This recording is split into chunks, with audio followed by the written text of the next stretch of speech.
He vowed to fight all the way to the Supreme Court. Tonight, that fight is over. In a historic one-line order, the highest court in the land has denied Donald Trump's final appeal. His conviction is now permanent. The last legal barrier has collapsed. What happens next will redefine American history. This is the moment everything changed. The last legal barrier standing between Donald Trump and the consequences of a New York jury's verdict has collapsed, not with a thunderous legal argument, but with a deafening silence. In a terse one-line order with no noted dissents, the Supreme Court of the United States has denied his final desperate appeal. This simple act, a refusal to intervene, has cemented a reality that will echo through the annals of American history. The former president's conviction on 34 felony counts of falsifying business records is now immutable, a permanent and incontestable mark on his legacy. This is not merely a procedural step. It is the definitive, unambiguous end of a marathon legal challenge. The winding road of motions, delays, and last-minute appeals has reached its absolute terminus. The path to sentencing is now clear and unobstructed, and a once unthinkable scenario is now our tangible present. A major political party's presumptive nominee for the highest office in the land is a convicted felon. With that status conclusively affirmed by every level of American jurisprudence, culminating at its peak, the finality of this moment cannot be overstated. For weeks, the political and legal world has operated in a state of suspended animation, awaiting this precise decision. Trump's legal strategy has long relied on the power of delay, on pushing proceedings beyond the election, on leveraging the sheer complexity and slow grind of the appeals process to his advantage. That strategy has now hit an immovable wall. The Supreme Court, including 3 justices he appointed, looked at the arguments presented and saw no reason to grant a stay or to question the integrity of the New York State trial process. This sends a profound message. The foundational legal principle that no person is above the law has been rigorously tested at the highest level and has held firm. The conviction itself stems from a scheme to corrupt the 2016 election. A jury found beyond a reasonable doubt that Donald Trump orchestrated a clandestine hush money payment to adult film actress Stormy Daniels to suppress a damaging story, and then fraudulently disguised subsequent repayments to his fixer, Michael Cohen, as legal expenses, while Trump's team framed the case as a politically motivated witch hunt over a bookkeeping error. The jury agreed with prosecutors that it was a deliberate criminal conspiracy to defraud the American electorate. The Supreme Court's denial means that this finding of fact by 12 citizens is the established truth of the matter in the eyes of the law. The immediate consequence is that all attention now pivots, with laser focus, to a Manhattan courtroom and Justice Juan Merchan. Sentencing, set for July 11th, is no longer a hypothetical. The specter of potential incarceration unimaginable. For a former president, just months. Ego becomes a real factor for the judge to consider. While legal experts widely note that as a first-time nonviolent offender, probation or fines are statistically more likely, the charges are Class E felonies carrying a maximum of 4 years per count. Justice Merchan must weigh the unprecedented nature of the defendant against the imperative to treat him like any other citizen convicted of similar crimes. The Secret Service is already conducting advanced planning for every possible scenario, a surreal logistical nightmare that underscores how deeply the nation is in uncharted territory. Politically, the earthquake is immediate. Trump will now move through the heart of the campaign season, including the Republican National Convention, where he will be crowned the official nominee bearing the formal, unappealable label of convicted felon. His campaign has instantly weaponized the Supreme Court's denial, flooding supporter inboxes with fundraising pleas decrying a corrupt and weaponized justice system. From the lowest courts to the highest, this narrative of martyrdom will galvanize his base, reinforcing a shared sense of persecution. For President Biden and Democrats, the ruling provides a powerful, stark contrast to frame the election, a choice between stability and chaos, between preserving norms and a candidate condemned by the legal system he seeks to lead. For the critical sliver of undecided and independent voters, polls have consistently suggested a conviction could shift margins in key swing states. That theoretical impact is now a concrete variable in the final calculus of the election. Historically, we have crossed a Rubicon. The Supreme Court's action closes the legal chapter and opens the historical one. Future generations will study this moment as a point where the nation's institutions were stressed to their breaking point but ultimately performed their function. The story of the 2024 election is now inseparably fused with the story of this conviction. Whether it is viewed as a triumph of accountability or a tragedy of political weaponization depends entirely on the lens of the viewer. But the objective fact is now sealed. The highest court has spoken by not speaking, allowing the jury's verdict to stand as the final word. The legal battle is over. The political and historical reckoning has just entered its most intense and consequential phase. The final door has indeed slammed shut, and the sound it makes is the sound of a nation grappling with a new and profoundly altered reality. This story's final chapter was written in the silence of a Supreme Court order, but its decisive act unfolded weeks earlier. In the charged atmosphere of a Manhattan courtroom, the conviction of Donald Trump on 34 felony counts was not the end of a process. It was the starter's pistol for a high-stakes, high-speed legal relay race aimed at one goal: stopping the clock before sentencing. The core allegation that he orchestrated a scheme to falsify business records to conceal a hush money payment to Stormy Daniels, thereby corrupting the 2016 election, had been affirmed by 12 citizens. His legal team's immediate vow to fight, all the way to the Supreme Court, was both a promise to their client and a declaration of a strategy built on delay, procedural complexity, and a bet that the system's highest authorities might intervene. The first leg of this appeals journey began at the very source, the desk of Justice Juan Merchan. In the days following the verdict, Trump's attorneys filed a flurry of post-trial motions. These were not yet formal appeals to a higher court, but urgent pleas to the judge who had just presided over the trial. They argued that the evidence was legally insufficient to support the conviction, a high bar to clear given the jury's verdict. They contended that the testimony of key witnesses, particularly Michael Cohen, was so irredeemably unreliable that no reasonable juror should have credited it. Most pointedly, they challenged the novel legal architecture of the case, the prosecution's theory of elevating a routine misdemeanor for falsifying business records to a felony by tying it to a second crime, an alleged violation of New York State election law. They claimed this was a Frankenstein's monster of a legal argument, cobbled together just for this case. Justice Merchan, having overseen every argument and objection, swiftly denied these motions. His rulings affirmed the solidity of the prosecution's case and the propriety of the trial process, setting a firm foundation for the next phase. The sentencing date of July 11th remained etched on the calendar. With the trial court door shut, the battle moved one rung up the ladder to the New York Supreme Court.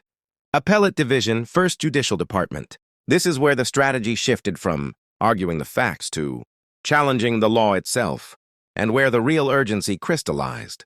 Trump's lawyers filed an emergency motion for two critical forms of relief.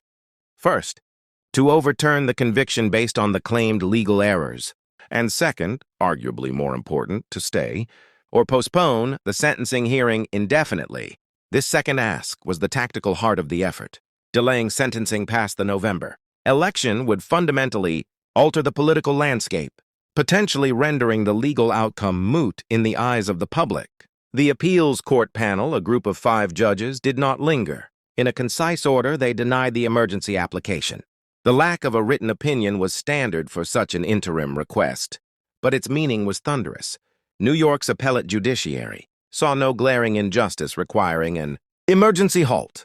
The state-level path for immediate intervention was now exhausted. The legal walls were closing in, and the July 11th date gained immense weight. This exhaustion of state remedies triggered the final, longest-shot maneuver in the legal playbook, an emergency application to a single Justice of the United States Supreme Court. The procedure is narrow and extraordinary. The application is directed to the justice who oversees the specific federal judicial circuit, from which the case arises, in this instance, Justice Clarence Thomas, who is responsible for the Second Circuit, encompassing New York. This is not an appeal of the case itself. It is a plea for emergency administrative relief to pause proceedings. While broader appeals are prepared, Trump's legal team filed their petition directly to Justice Thomas. They framed it in the most dramatic constitutional terms, arguing that allowing a state court to sentence a presidential nominee based on what they called a politically motivated and legally flawed conviction would cause irreparable harm to the electoral process and the federal system itself. They sought a stay of the entire New York proceeding. All attention turned to Justice Thomas, whose judicial philosophy often leans toward a broad view of executive and federal power. The legal world waited to see if he would act unilaterally. The next development was a critical signal. Justice Thomas did not grant the stay on his own authority. Instead, in a move that reflected the profound gravity of the request, he referred the application to the full court. This meant the decision would not rest with one potentially sympathetic justice, but would require a collective judgment from all 9. It placed the matter before a bench that included 3 of Trump's own appointees, elevating it to the most consequential level possible. Today, the full court answered. Its ruling was the essence of judicial austerity, a single line. The application for a stay of proceedings in the New York County Supreme Court. Case number XXXX presented to Justice Thomas, and by him referred to the court, is denied. No recorded dissents, no explanatory concurrences, just denied. In that one word lies the collapse of the final legal barrier. The Supreme Court, by refusing to act, acted decisively. It affirmed the autonomy of the New York state court system to proceed to sentencing without federal interference at this juncture. It signaled that the arguments presented did not meet the extraordinarily high bar for such an emergency federal intrusion into an ongoing state criminal proceeding. The marathon of appeals, launched the moment the guilty verdict was read, has hit its finish line. The legal journey is conclusively over. All that remains is the sentence. While politically seismic, the Supreme Court's terse denial of Donald Trump's emergency application was, in the eyes of legal scholars, a procedurally predictable and deeply significant ruling. Understanding the why behind this decision is crucial to grasping its finality and its message about the integrity of the judicial system. Experts across the ideological spectrum noted that the court's action or deliberate inaction was a textbook application of its own stringent rules for emergency interventions, not a commentary on the former president's guilt or innocence. Trump's legal team, in their urgent petition to Justice Thomas, did not argue that the trial was unfair on typical grounds, such as evidentiary errors or jury misconduct. Instead, they reached back to complex, pre-trial arguments that had already been rejected by lower courts. Their core contention was one of presidential immunity, the idea that a president cannot be prosecuted for official acts, and a sweeping claim that the very foundation of the New York charges was illegitimate, constituting an unconstitutional federal overreach by a state prosecutor. However, these arguments face a monumental hurdle in this specific case. The conduct at issue, the falsification of private business records to conceal a personal affair, has never been seriously considered an official act of the presidency. The Supreme Court is currently weighing the scope of presidential immunity in a separate federal case regarding the January 6th investigation. By denying the stay in the New York case, the court wisely avoided entangling that profound, still pending constitutional question with a state criminal proceeding. Rooted in private conduct, the Supreme Court's primary function here was that of a gatekeeper, not a fact-finder. An emergency application for a stay is among the most extraordinary requests it receives. To grant one, the justices must be convinced that the applicant would suffer irreparable harm without the intervention, that they have a likelihood of success on the ultimate merits of their appeal, and that the request is in the public interest. The court, including its conservative majority, clearly found that Trump's team met none of these high bars. The harm of proceeding to a sentencing hearing, which could result in anything from probation to incarceration, was not deemed irreparable, especially since Trump can continue his standard non-emergency appeal through the New York State Appellate Courts and potentially back to the Supreme Court later. More importantly, the justices signaled no confidence that Trump's immunity-based challenge was likely to succeed when the full appeal is finally heard. They saw no reason to derail a completed state trial based on a speculative and, in this context, tenuous federal claim. In doing so, the court issued a powerful, implicit endorsement of New York's judicial machinery. It affirmed a foundational principle of federalism. State courts are competent, sovereign entities entitled to adjudicate their own criminal cases without federal interruption, unless a clear and compelling federal constitutional violation is at stake. By refusing to short-circuit the process, the Supreme Court communicated that the well-worn path of state appeal, first to the New York Appellate Division, then to the New York Court of Appeals, must be traveled in full. This denial underscores that the Supreme Court is not a first resort for losing defendants. It is a last resort, after all other avenues are exhausted, and a weighty federal question is squarely presented. Here, the court determined that the normal course of justice should proceed unimpeded. The absence of any noted dissents is perhaps the most resonating part of the order. It indicates that the decision was not a narrow, partisan split, but a consensus on judicial propriety. Even justices who might be sympathetic to broader arguments about executive power or prosecutorial overreach recognized the profound institutional damage that would be caused by granting an emergency stay in this scenario. It would have set a precedent allowing any high-profile defendant to leapfrog state appellate systems by invoking a federal issue, effectively paralyzing state prosecutions. The court's unified front here is a statement that its own power must be used, sparingly and judiciously, lest it become a routine political tool rather than a constitutional backstop. Ultimately, the signal is one of stability and procedure over chaos and politics.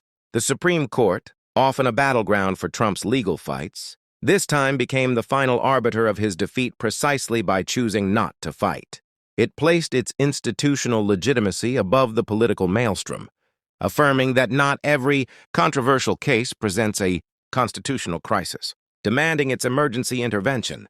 The ruling allows the New York justice system to reach its next logical conclusion at sentencing, while preserving all of Trump's standard appellate rights for the future. In essence, the court declared that the drama belongs, for now, in the Manhattan courtroom where it began, not in the hallowed halls of 1 Street. The political shockwave from the Supreme Court's denial is instantaneous, reverberating through cable news chyrons, campaign rallies, and fundraising emails. Yet, in a swift and decisive pivot from the political to the judicial, the concrete reality now lands, with sobering weight upon the bench of Justice Juan Merchan. With the final avenue for delay collapsed, the case has completed its dizzying legal odyssey and returned irrevocably to its point of origin, a courtroom at 100 Center Street in Manhattan.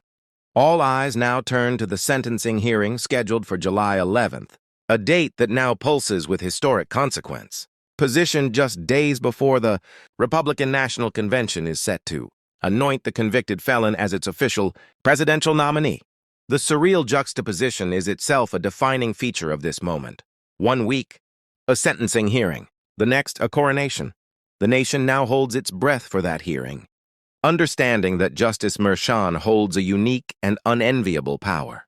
The charges, 34 counts of falsifying business records in the first degree, classified as Class E felonies, the lowest tier in New York, carry a theoretical maximum of 4 years in prison per count.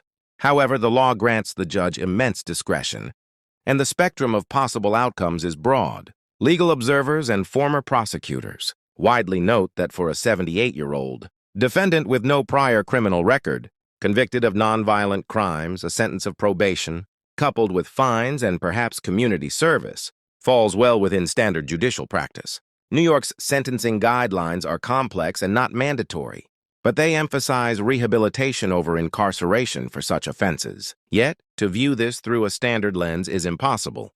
The possibility of a custodial sentence, however limited, is now a real and palpable variable. Justice Merchan must navigate an unprecedented calculus, balancing the imperative of blind justice with the profound, unique circumstances of the defendant. He will consider a pre-sentencing report from the probation department, victim impact statements, though the victim in a fraud case is arguably the public and the electoral process. and arguments from both prosecutors and defense counsel, the prosecution is likely to argue for a sentence that reflects the gravity of the crime's purpose, the subversion of democracy.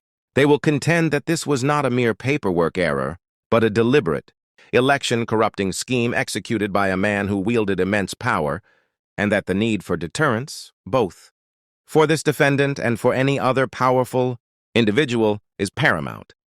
The defense will undoubtedly emphasize Trump's age, his contributions as a former president, the disruptive global impact of incarcerating a major nominee, and the fact that these are nonviolent, bookkeeping-related charges. They will argue that a punitive sentence would be perceived as political persecution, further dividing the nation. Justice Merchan's decision will be the most scrutinized sentencing in American history, parsed syllable by syllable for political meaning. Yet, those who have observed his demeanor throughout the trial, cerebral, meticulous, and fiercely protective of the process, suggest he will strive to base his ruling solely on the law and the facts presented. He may seek a path that acknowledges the seriousness of the conviction while stopping short of the societal earthquake of imprisonment. This could manifest as a sentence of home confinement, strict probation with travel restrictions that complicate campaigning, or a substantial fine alongside a forceful statement from the bench condemning the conduct. Any sentence he imposes will be instantly appealed by the defense, but the serving of that sentence would likely begin while appeals are pending. Barring another successful stay, a prospect now drastically diminished. Simmering beneath all legal arguments is a surreal logistical reality. The United States Secret Service is already conducting detailed contingency, planning for every conceivable scenario.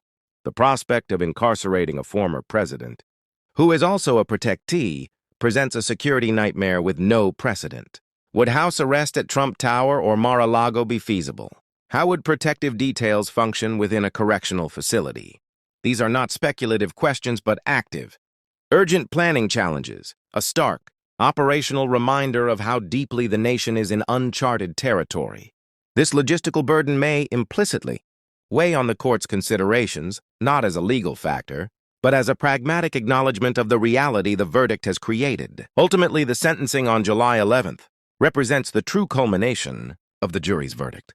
It is the moment the abstract finding of guilt acquires tangible consequence. Whether the outcome is a fine or incarceration, the act of sentencing by a state court judge will permanently etch this legal chapter into the historical record. It will define the immediate future of the presidential campaign and become a foundational case study on the limits of power and the reach of the law. The political shockwave continues to propagate. But on July 11th, in a quiet Manhattan courtroom, the judicial system will have its final definitive word. The political ramifications of the Supreme Court's denial are profound and immediate, irrevocably altering the landscape of the 2024 presidential election. Donald Trump will now formally campaign as the Republican nominee and a convicted felon, a dual identity never before seen in American politics. This is not a theoretical attack line from opponents. It is an objective judicial fact affirmed by the highest court. Within minutes of the ruling, the Trump campaign's machinery pivoted with practiced precision, unleashing a torrent of fundraising emails and text messages branding the decision as the final act of a corrupt, weaponized, and tyrannical justice system. For his ardent supporters, the Supreme Court's refusal to intervene is not a procedural detail, but conclusive proof of a monolithic deep state conspiracy spanning from local prosecutors to the judicial pinnacle. This narrative solidifies his base, transforming legal accountability into political martyrdom. The persecution framing is a powerful galvanizing force, turning the conviction into a badge of honor and a rallying cry that could increase small-dollar donations and voter intensity among his most loyal followers. For President Biden and the Democratic Party, this moment creates a powerful, yet delicate narrative contrast. Their challenge is to harness the weight of the conviction without appearing to overly gloat or politicize the judiciary, which could backfire with independent voters.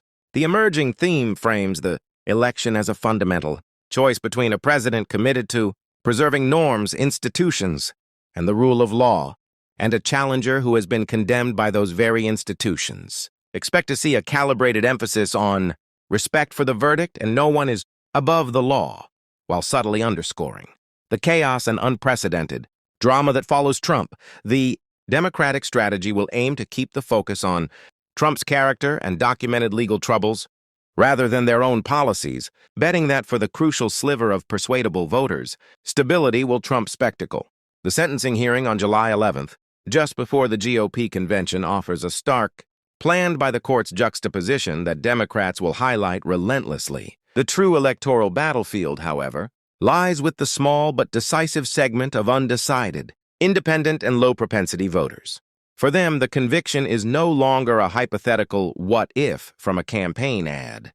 It is a settled fact. Polling conducted prior to the verdict consistently indicated that a conviction could shift a critical percentage of these voters, often in the key swing states that decide elections, away from Trump. These voters, who may be fatigued by chaos or concerned about basic fitness for office, now have a concrete judicial data point to anchor their decision. While a hardened base may see a martyr, some moderates and suburban voters may simply see a convicted criminal, complicating Trump's efforts to broaden his coalition. The question is whether the persecution narrative can neutralize this effect, or if the legal stain carries an enduring weight that diminishes his general election appeal. Furthermore, the impact ripples down the entire Republican ticket. Vulnerable House and Senate candidates in competitive districts now face an agonizing dilemma. Do they fully embrace the convicted nominee and risk alienating swing voters, or do they attempt distance and risk the wrath of the party's passionate base and Trump himself? This internal tension could lead to a fractured message and complicate efforts to frame a unified national campaign. Meanwhile, the Democratic fundraising apparatus will use the conviction as a potent tool to galvanize their own base, arguing that the threat to democracy is not rhetorical, but now judicially validated. In essence, the Supreme Court's action has injected a massive and irreversible dose of reality into the campaign. It has moved the conviction from the op-ed pages and legal blogs directly onto the ballot. The election will now be, in part, a national referendum on this very verdict. Trump's campaign will seek to turn it into a referendum on the system itself, while Biden's will frame it as a referendum on integrity and law. This new, jarring dimension guarantees that the campaign will be fought on terrain of profound moral and civic consequence, ensuring that the 2024 election will be a historical pivot point, defined not just by policy disputes, but by a foundational question of accountability and the rule of law in America. History books will now indelibly record, in stark and unadorned prose, Donald J. Trump, 45th President of the United States, is a convicted felon. The Supreme Court's decisive refusal to intervene makes that fact legally unassailable and historically permanent. There will be no last-minute rescue, no procedural miracle, no dramatic reversal from the highest bench. This is the definitive end of the line for this case. The long arc of the judicial process, from indictment to jury verdict through the appellate gauntlet, has reached its absolute terminus. A precedent has been set that will echo for centuries. The presidency confers no permanent shield, and the mechanisms of justice, however slow and contentious, can indeed hold a former commander-in-chief accountable for criminal acts committed before, during, or after his term. This is now a cornerstone of the American story, a complex chapter on power, accountability, and the resilience of institutions under unimaginable stress. Yet, in a nation existing in a state of profound fracture, the historical record is one thing, and the national consciousness is another. The story now violently diverges into two parallel, mutually exclusive realities. In one reality, celebrated by many, the rule of law has worked exactly as designed. It moved meticulously, deliberately, and with immense caution through a New York courtroom, a jury of citizens, a state appeals process, and was finally left undisturbed by a federal Supreme Court. In this narrative, the system proved its worth, demonstrating that no individual, regardless of wealth, fame, or former position, is above the law. The conviction is seen as a painful but necessary cleansing, a reaffirmation of foundational American principles. In the competing reality embraced by tens of millions, the justice system has been irredeemably deployed as a precision tool of partisan battle. From this vantage point, a locally elected Democratic prosecutor a Democratic-appointed judge, a jury drawn from heavily Democratic Manhattan, and a state appeals court were all actors in a single, politically motivated production. The Supreme Court's denial is not seen as respect for federalism and procedure, but as either cowardice or complicity in this effort. Here, Trump is not a convicted criminal, but the most prominent political prisoner in American history, a martyr targeted by a corrupt system terrified of his return to power. The Supreme Court's action does not reconcile these two views. It calcifies them. Each side sees the same event as conclusive proof of their deepest beliefs about how America functions or fails to function, as the nation now moves from the courtroom toward the sentencing hearing. And the epic crescendo of the November election, it grapples with this fundamentally altered landscape. The legal barriers have all fallen. What remains are two successive judgments, each of monumental import. The first is the judgment of Justice Juan Merchan, who must now translate a felony conviction into a concrete sentence. His gavel will land with a sound that will shape the immediate political climate, potentially influencing the second, even greater judgment, that of the American people at the ballot box. The constitutional crisis many legal scholars feared, a direct, destabilizing clash between branches of government, has been, for now, averted by the courts. The system absorbed the shock and followed its own rules to a conclusion. However, the political and societal crisis now enters its most intense and volatile phase. The campaign will be waged on a terrain where one candidate's felony status is a central, inescapable issue. Trust in core institutions, the judiciary, the electoral process. The media has been further eroded for a significant portion of the populace.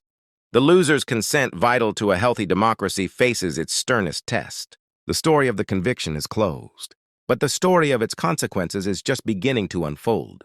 It is a story that will be written in polling data, in campaign rhetoric, in the silent deliberations of swing state voters, and in the enduring perception of American justice globally. It will examine whether a convicted felon can win the presidency, and what that would mean for the nation's self-concept. It will probe the limits of political tribalism against the weight of legal judgment, and it will determine for generations whether this moment is remembered as an aberration or a turning point. The final door of the legal process has slammed shut. The gates to a period of unprecedented political reckoning are now wide open. This story isn't ending. The legal chapter is closed, but the political earthquake is just beginning. The sentencing, the convention, the election, every step from here will be history. What do you think happens next? Let us know in the comments. If you want to follow this unprecedented story with us, make sure you smash that like button. It helps more people understand this historic moment. And subscribe. And hit the notification bell. We'll be here breaking it all down every step of the way.